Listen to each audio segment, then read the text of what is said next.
Yo, my family, what's good? Welcome back to the channel. Hope you're doing well. And I'm bringing you another banger, so smash a like. None of this is financial advice, but in my opinion, a lot of your gains could come from a layer one cryptocurrency. Not all layer ones are made the same. Some of them are general purpose. Layer ones, like your Caspers, immense things can be built on top of them. And others are seasonal, niche, specific layer ones. However, anything that's layer one of significance, I'm going to rate them here. So smash the video, smash a like on the video and let's go. Let's go with the obvious.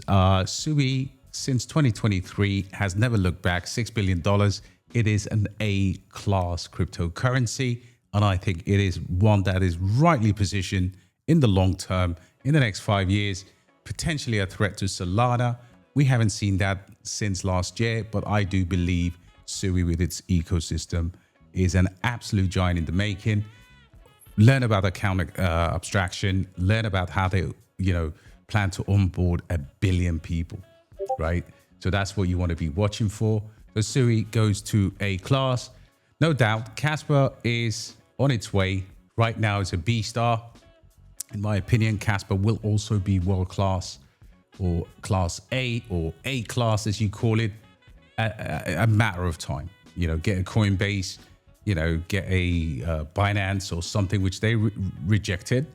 So for now, I'm going to put it as a B, B star, but it will one day be in the A class category. The next is Alephium. For now, I would put Alephium as a potential, but it is borderline ignore because this is obviously one of the worst performing layer ones, and of course it is subsequently has many issues. However, they are still there. The team is good. I would put this as a potential, but it's not very far off to go here. So let's keep it as a halfway house there. Next one is a definite potential here with or it could actually even be a co-star. Let me explain as to why. So Rails or RLS is a new launch that is just at $35 million market cap. It is a layer one based from Latin America. And because it's at $35 million market cap, 200 million fully diluted, has a very good trading volume because it debuted on Coinbase. And of course, as always, has concerning tokenomics with massive airdrop.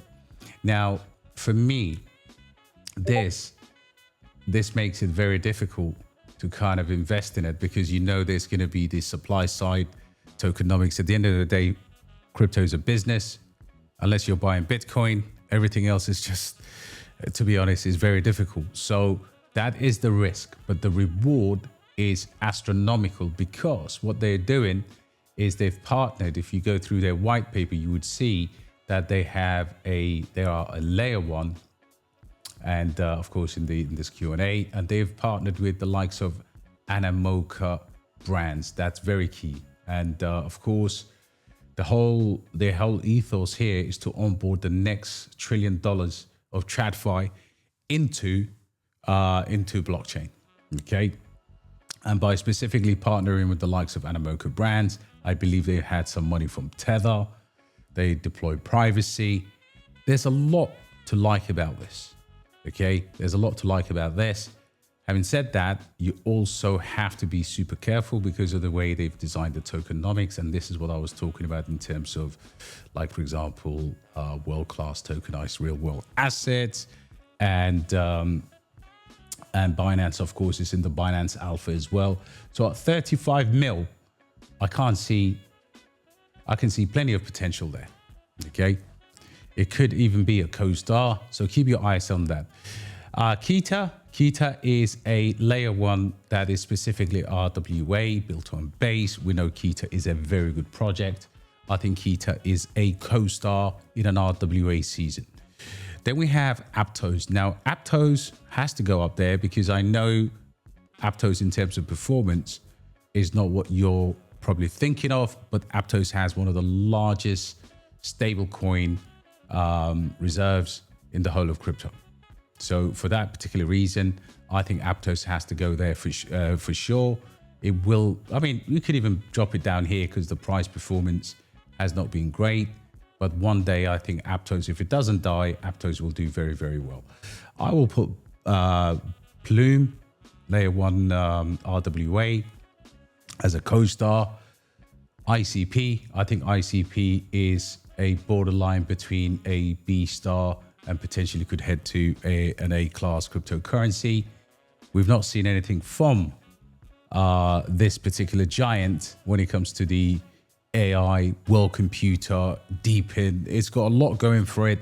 I think it should one day be up there with the A-class cryptocurrency. One that's not, no doubt about it, is, and by the way, the fact that it's an A-star, B-star, co-star, it just gives you the risk rankings, right? It doesn't really tell you how good or how bad the cryptocurrency is, but we know from A being the most stable, and of course, ignore/potential being the highest risk, with some stuff in between like co-stars. We could even put Rails back into potential here and keep these over here.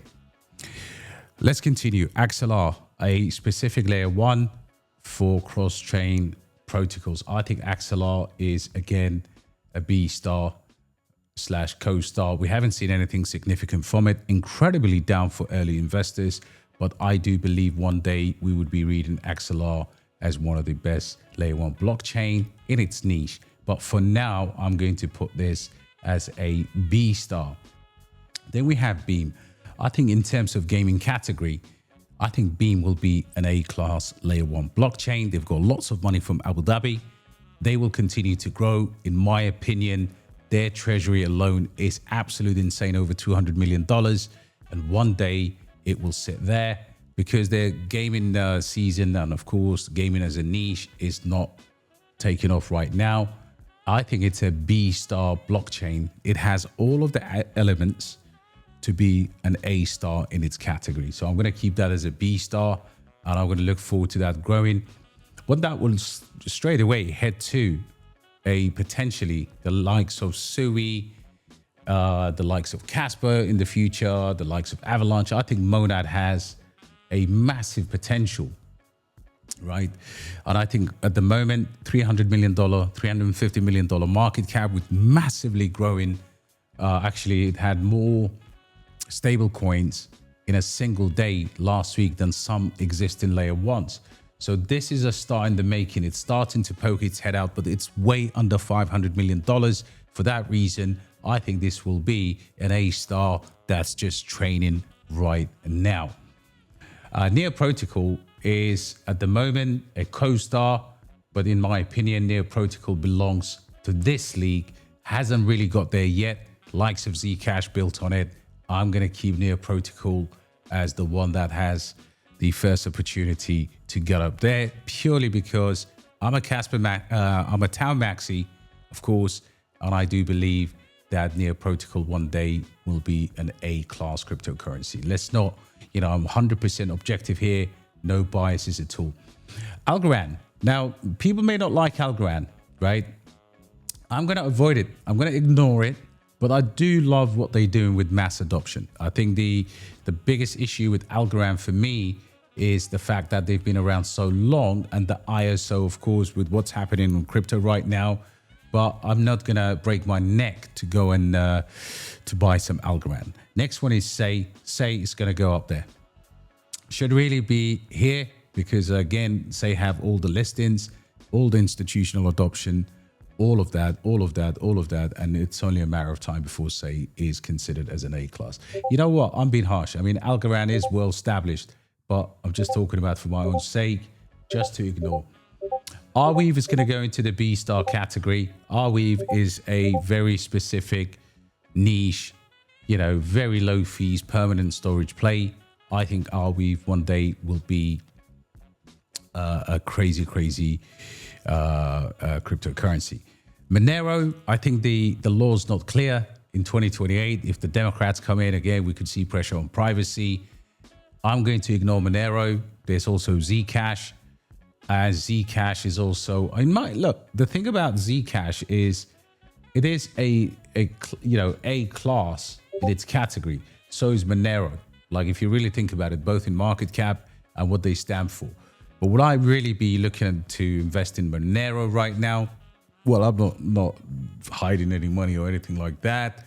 My opinion, Zcash has all of the momentum right now, but both of these I'm going to ignore and go perhaps shopping here in a bear market. Okay, I'm going to ignore Sonic, even though Sonic does have potential. Tau is on top of my radar all the time. I'm going to ignore Hyperliquid. Asta, for me, I'm going to ignore Asta as well. I think Peak has a potential, and I'm thinking of multipliers while I'm ignoring some of these. ICP we've already done.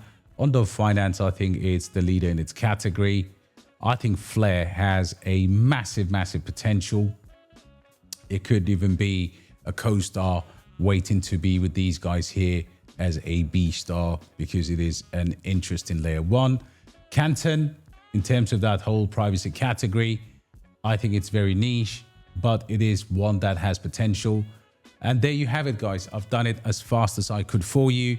Let me know your thoughts in the comment. This is DXB Crypto, and do not ignore your layer one spread. I think that's where a lot of people will make a mistake in this cycle. While the market is dead, I love the bear markets. I love when crypto is in winter. Why? Because I sit here doing research after research with no pressure at all. So let me know your thoughts. Like the video, appreciate the content.